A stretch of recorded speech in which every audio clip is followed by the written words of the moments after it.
بيقول لك انت لو عندك حمله اعلانيه فيها 3 مجموعات اعلانيه وعايز تضيف البادجت على الحمله كلها، حط لي البادجت في اعداد الحمله. لو نزلنا كده في اعدادات الحمله هتلاقي ايه؟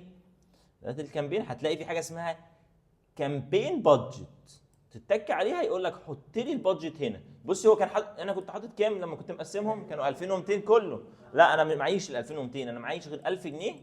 وبعد اذنك انت شوف انهي محافظه هتجيب لي مردود اكتر واعمل ايه؟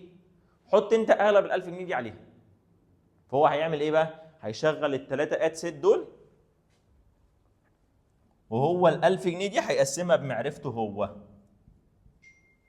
والله لقى دي شغاله كويس هيروح مديها 800، دي مش شغاله خالص هيروح مديها 50، دي شغاله نص نص هيروح مديها 150 من غير ما انت تتدخل. بعد شويه دي ريحت ودي اشتغلت، هيروح ايه؟ شايل الفلوس من هنا حاططها هنا، ويقعد بقى ايه هو يظبط لحد ما يجيب لك احسن مردود من ايه؟ من المجموعه الاعلانيه والاعلانات اللي انت شايف اللي هو شايفها كويسه.